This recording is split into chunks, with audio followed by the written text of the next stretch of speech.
Every kingdom launch feels like emergency.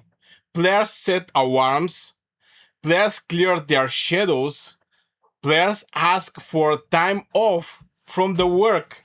And if somebody says they're going to be 2 or 3 hours later late, you won't think they're just delete their account. Honestly, I have seen players panic over being late to a kingdom more than I have seen players panic over a bad hero investment. And for the longest time, I thought that was actually making sense. Especially it actually happened with one of my accounts back in the days when I started playing. I basically enter not couple hours, I enter like 1 day behind. And do you know how much time it cost me to catch up? So I also have this little fear in my heart about getting late in the kingdom, because when the kingdom open, everything feels like a race. Everybody's rushing, everything is upgrading, everybody is trying to get ahead. So naturally being late feels terrible, because to be fair, everything is so fast. 18 seconds.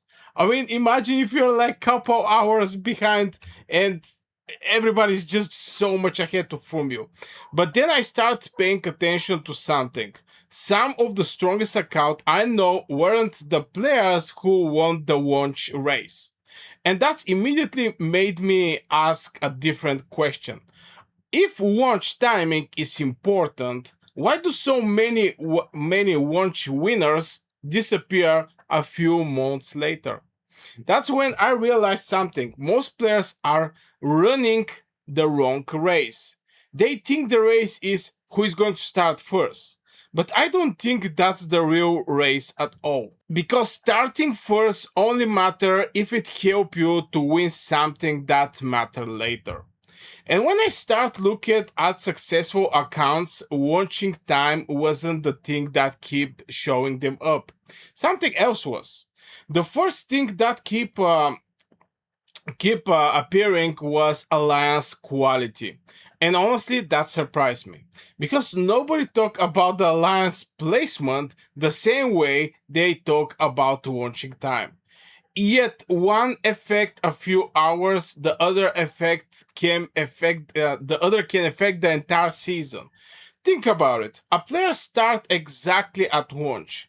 Perfect timing, perfect efficiency, but end up in a mediocre alliance. Meanwhile, another player arrived 3 hours later, gets into one of the strongest alliances in the kingdoms. Who do you think has the strongest account 6 months later?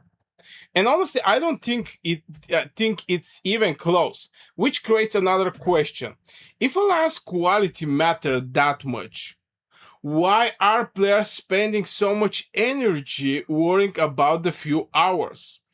And for some extent, I understand this question, because if you start few hour later, a couple hour earlier, you have this advantage over the player who start behind you to enter in this strong alliance.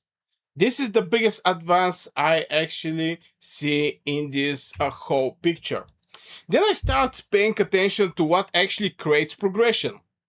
And this completely changed how I think about kingdom starts.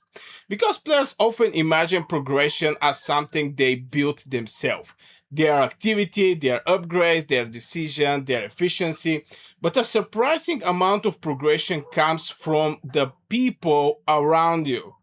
Strong alliance create rallies. Strong alliance create rewards. Strong alliance create opportunities. Strong alliance create knowledge. Strong alliance create activity. And that's where things get interesting, because now we're talking about compound growth. Not early growth, compound growth. And those are very different things. Then I realized something that I think a lot of players miss. Missing 3 hours feels painful because you can see it. Missing a strong alliance often feels invisible.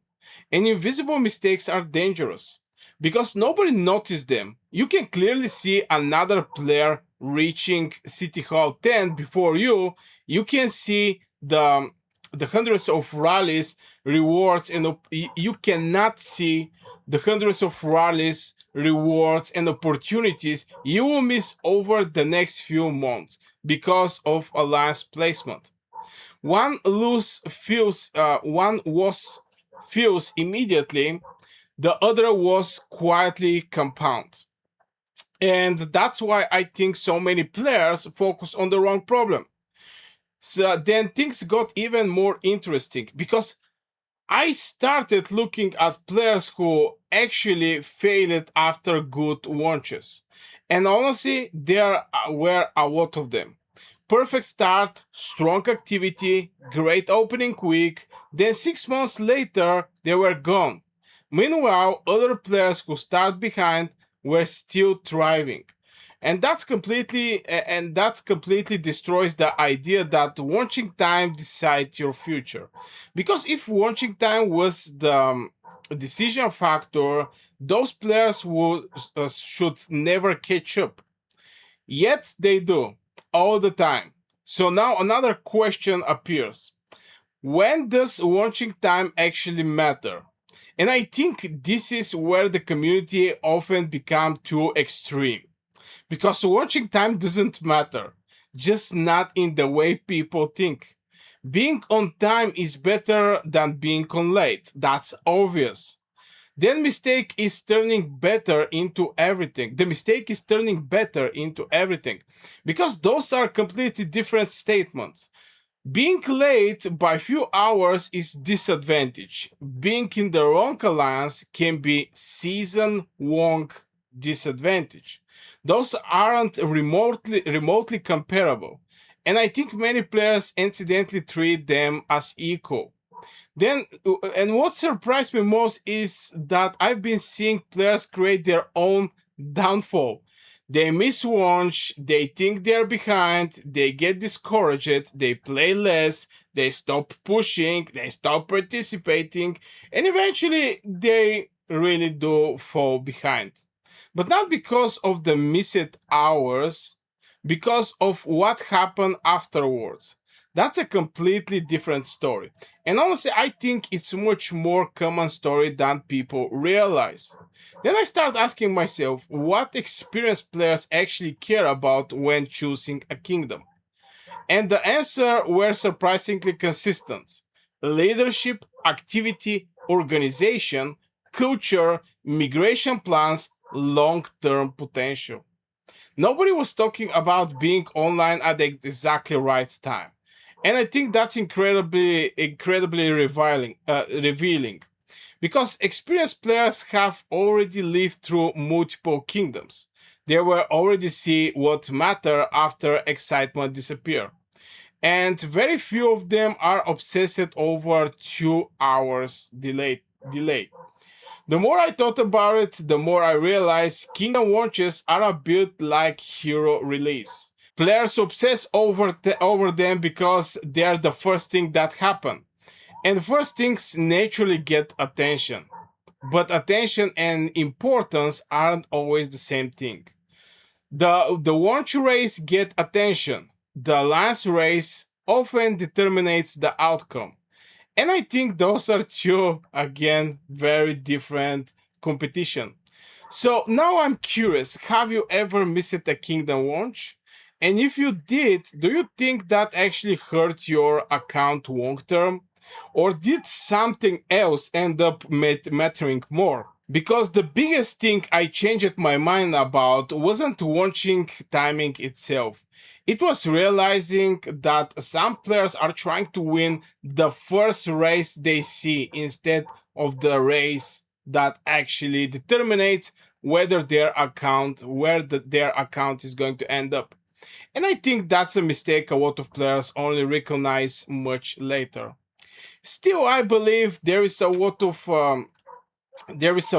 projects in Call of Dragons where the people gather together and they start over. I don't think if you're in this project you're going to have any kind of problems in which alliance you're going to end up in, when you're going to start in general, when you're going to join in this kingdom. So yeah.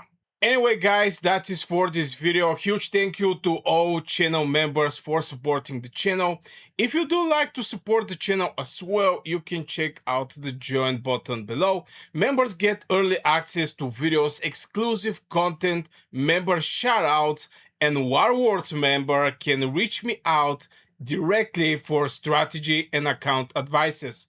Thank you very much for watching and see you in the next one.